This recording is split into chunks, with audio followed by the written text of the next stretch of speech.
নমস্কার, আমি শুভ্রকান্তি চ্যাটার্জি। আমার ইউটিউব চ্যানেল সেলেস্টিয়াল ইনবক্সে প্রথমেই আপনাদের সকলকে স্বাগত জানাচ্ছি। বর্তমান গ্রহগত অবস্থানের ভিত্তিতে আমাদের রাশিচক্রের পঞ্চম রাশি অর্থাৎ সিংহ রাশির জাতক জাতিকাদের এই ডিসেম্বর মাস কেমন যেতে পারে, আজকে আমি সেই বিষয়ে কিছু কথা বলবো। প্রথমেই যেটা বলবো যে এই ডিসেম্বর মাসে আমাদের রাশিচক্রে সিংহ রাশির সাপেক্ষে কোন কোন গ্রহ কোথায় কোথায় অবস্থান করবে। প্রথমেই বলি যে এই মুহূর্তে সিংহ রাশির ওপরই কেতু অবস্থান করছে। সিংহ রাশির তৃতীয় অর্থাৎ তুলা রাশিতে থাকছে বুধ, এবং আগামী 6ই ডিসেম্বর বুধ চলে যাবে তুলা থেকে বৃশ্চিক রাশির ঘরে, অর্থাৎ সিংহ রাশির সাপেক্ষে বুধ চলে যাবে তৃতীয় থেকে চতুর্থে। সিংহ রাশির এই চতুর্থেই অর্থাৎ বৃশ্চিক রাশির ঘরে এই মুহূর্তে রবি, মঙ্গল এবং শুক্র একত্রে অবস্থান করছে। আগামী 7ই ডিসেম্বর মঙ্গল চলে যাবে বৃশ্চিক থেকে ধনু রাশির ঘরে। ঠিক একইভাবে আগামী 16 তারিখ অর্থাৎ 16ই ডিসেম্বর রবিও চলে যাবে বৃশ্চিক থেকে ধনু রাশির ঘরে, এবং আগামী 20শে ডিসেম্বর শুক্রও চলে যাবে বৃশ্চিক থেকে ধনু রাশির ঘরে, অর্থাৎ সিংহ রাশির সাপেক্ষে চতুর্থ থেকে পঞ্চমে। সিংহ রাশির সপ্তমে অর্থাৎ কুম্ভ রাশিতে এই মুহূর্তে রাহু অবস্থান করছে। সিংহ রাশির অষ্টমে অর্থাৎ মীন রাশিতে থাকছে শনি, এবং সিংহ রাশির একাদশে অর্থাৎ মিথুন রাশির ঘরে এই মুহূর্তে বৃহস্পতি অবস্থান করছে।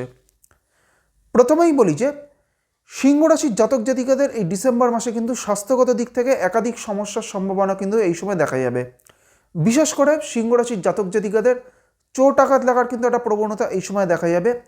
এর পাশাপাশি সিংহ রাশির জাতক জাতিকাদের মধ্যে যাদের নার্ভের কোনো সমস্যা রয়েছে বা যারা অলরেডি কোনো নিউরোলজিক্যাল কোনো প্রবলেমে যারা রয়েছেন, তাদের ক্ষেত্রে কিন্তু এই সময়টা কিছু সমস্যা বাড়তে পারে। তাদের ক্ষেত্রে কিন্তু এই সময়টা যথেষ্ট পরিমাণে সচেতন থাকতে হবে।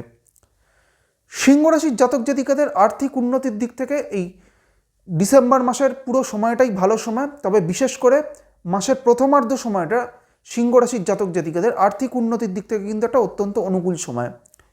এর পাশাপাশি সিংহ রাশির জাতক জাতিকাদের কর্মজীবনের দিক থেকেও এই ডিসেম্বর মাসটা কিন্তু সামগ্রিকভাবে একটা ভালো সময়। সিংহ রাশির জাতক জাতিকাদের পারিবারিক দিক থেকে বা গৃহের ক্ষেত্রে কিন্তু এই ডিসেম্বর মাসটা খুব একটা অনুকূল সময় নয়। গৃহের ক্ষেত্রে কিছু সমস্যা আসার কিন্তু সম্ভাবনা এই সময় দেখা যাবে। সিংহ রাশির জাতক জাতিকাদের গৃহের কোনো কাজের ক্ষেত্রে কোনো বাধা বিপত্তি ফেস করা বা অযথা কোনো কাজের ডিলে হওয়ার কিন্তু একটা প্রবণতা এই সময় দেখা যাবে। সিংহ রাশির যারা শিক্ষার্থীরা রয়েছেন, তাদের শিক্ষা জীবনের দিক থেকে কিন্তু এই ডিসেম্বর মাসটা একটা অত্যন্ত ভালো সময়। বিশেষ করে আগামী 7ই ডিসেম্বরের পরবর্তী সময়টা থেকে কিন্তু যখন মঙ্গল চলে যাবে পঞ্চমভাবে, সেই 7ই ডিসেম্বরের পরবর্তী সময়টা থেকে সিংহ রাশির যারা শিক্ষার্থী, তাদের শিক্ষা জীবনের দিক থেকে কিন্তু একটা ভালো সময় আসতে চলেছে। এইবার আমি আসছি সিংহ রাশির যে নক্ষত্রগুলি রয়েছে, অর্থাৎ মূলা, পূর্ব ফাল্গুনী এবং উত্তর ফাল্গুনী, এই তিনটি নক্ষত্রের জাতক জাতিকাদের এই ডিসেম্বর মাস কেমন যেতে পারে। প্রথমেই আমি আসছি মূলা নক্ষত্রের ক্ষেত্রে। মূলা হচ্ছে কেতুর নক্ষত্র এবং মূলা হচ্ছে আমাদের রাশিচক্রের দশম নক্ষত্র। এই মুহূর্তে স্বর্ণালী চক্রে মূলা নক্ষত্রের সাপেক্ষে সাংঘাতিক নক্ষত্রে কিন্তু রাহু এবং শনি একত্রে অবস্থান করছে, এবং শনি কিন্তু অষ্টমে অবস্থান করছে এবং রাহু কিন্তু সিংহ রাশির সপ্তমে থাকছে, এবং রাহুর দৃষ্টিও থাকছে কিন্তু সিংহ রাশির ওপরে। সেই কারণে সিংহ রাশির যাদের মূলা নক্ষত্র, তাদের ক্ষেত্রে কিন্তু এই সময়টা স্বাস্থ্যগত দিক থেকে যথেষ্ট পরিমাণে সচেতন থাকতে হবে। চোট আঘাত লাগার কিন্তু একটা প্রবণতা এই সময় মূলা নক্ষত্রের জাতক জাতিকাদের ক্ষেত্রে দেখা যাবে। তাই সেই দিক থেকে মূলা নক্ষত্রের জাতক জাতিকাদের যথেষ্ট পরিমাণে কিন্তু সচেতন থাকতে হবে।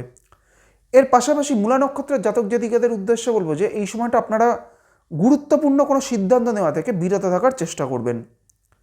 মূলার পর হচ্ছে পূর্ব ফাল্গুনী নক্ষত্র। পূর্ব ফাল্গুনী হচ্ছে শুক্রের নক্ষত্র, এবং পূর্ব ফাল্গুনী আমাদের রাশিচক্রের 11 নম্বর নক্ষত্র।